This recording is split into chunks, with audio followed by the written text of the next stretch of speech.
MP या MLA से सबसे ज़्यादा परेशान कौन होता है, एक आईएएस ऑफिसर या आईपीएस ऑफिसर? अब देखिए यहाँ पर कंडीशन ये आ जाती है कि जो एमपी एमएलए हैं उनको सबसे ज़्यादा काम किससे पड़ रहा है, एक आईएएस ऑफिसर से या आईपीएस ऑफिसर से। तो स्वाभाविक सी बात है, जिससे ज़्यादा काम पड़ेगा उसको ये लोग परेशानी भी पहुंचाते हैं। मैं सारे एमपी और एमएलए की बात नहीं कर रहा हूं।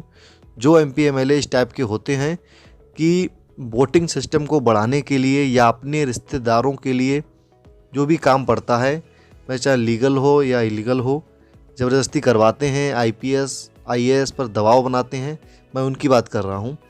तो देखिए, अगर उनका काम आईएएस ऑफिसर से पड़ रहा है तो स्वाभाविक बात है कि परेशान भी आईएएस ऑफिसर ही होंगे, और अगर उनका ज़्यादा काम आईपीएस से पड़ रहा है तो आईपीएस ऑफिसर को ज़्यादा परेशान किया जाएगा। लेकिन फिर भी अगर हम जनरली देखें तो ज़्यादातर जो परेशान होते हैं वह आईपीएस ऑफिसर होते हैं, क्योंकि इन लोगों का जो लीगल काम होता है वह आईपीएस ऑफिसर से ही ज़्यादातर सॉल्व होता है।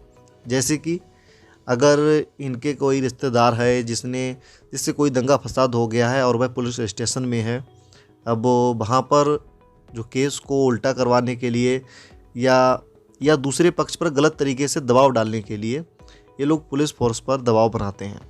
अब पुलिस फोर्स का इंचार्ज एक डिस्ट्रिक्ट लेवल पर एसपी या एसएसपी होता है, तो फिर ये लोग जाके उनसे बोलते हैं। तो इस टाइप से भी एक आईपीएस ऑफिसर पर दबाव बनता है। अब इसमें ऐसा भी होता है कि सारे मैटर एक आईपीएस ऑफिसर तक नहीं पहुंचते हैं।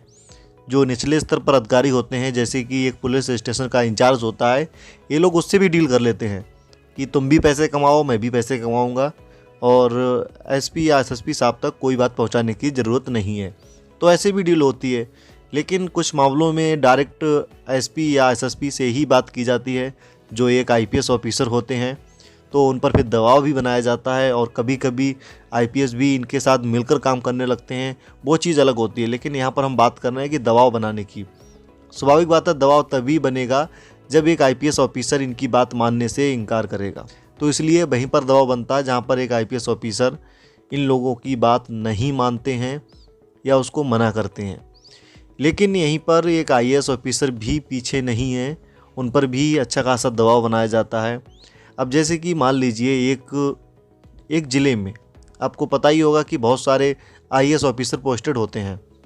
अब उनमें से एक एसडीएम के रूप में आईएएस ऑफिसर ने किसी गवर्नमेंट हॉस्पिटल में छापा मारा। वहाँ पर छापा मारा तो पता चला कि वहाँ पर जो डॉक्टर हैं वो गलत तरीके से दवाई को बेच रहे हैं। अब इसके बाद एसडीएम साहब ने रिपोर्ट किया सीएमओ को कि इन लोगों को सस्पेंड कर दो। अब पता चला डॉक्टर ने सीधे संपर्क कर लिया जाके विधायक जी से कि भाई विधायक जी, हमें बचा लीजिए और इतना इतना पैसा हम आपको पे कर देंगे। फिर विधायक जी एसडीएम साहब पर दबाव बनाएंगे कि अब उन्हें छोड़ दीजिए, कोई बात नहीं, गलती नहीं होगी और ये अपना ही आदमी है। तो इस टाइप से फिर एसडीएम साहब पे डिपेंड करता है कि वो बात मानते हैं या नहीं मानते हैं। अगर मान लेते हैं तो फिर डील डन हो गई, नहीं मानते हैं तो फिर वो जो विधायक हैं वो डीएम से बात करेंगे, उनसे कहलवाएंगे, सीएमओ से बात करेंगे, उनसे कहलवाएंगे। तो इस टाइप से आईएएस ऑफिसरों पर भी दबाव डाला जाता है।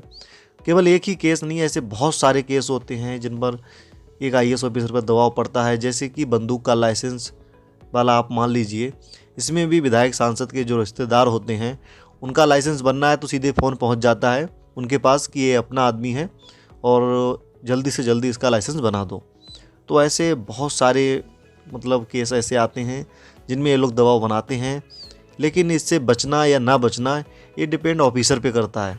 अगर आप चाहते हैं कि सर्विस आपकी सही चले, इधर उधर ज़्यादा ट्रांसफ़र नहीं हो, तो आप इन लोगों के दबाव में आकर काम करो। लेकिन अगर आप चाहते हैं कि आप सही से काम करेंगे, भले ही आपका ट्रांसफ़र इधर से उधर होता रहे, तो आप इनकी बात ना मानें और जो वास्तव में आपकी ड्यूटी है आप उसको पूरा करें। तो ये चीज़ डिपेंड करती है ऑफिसरों के ऊपर। कुछ ऑफिसर मानते हैं तो कुछ ऑफिसर नहीं मानते हैं। लेकिन हाँ, 95% ऑफिसर इन लोगों के हिसाब से ही काम करते हैं और अपनी सर्विस में एंजॉय करते हैं।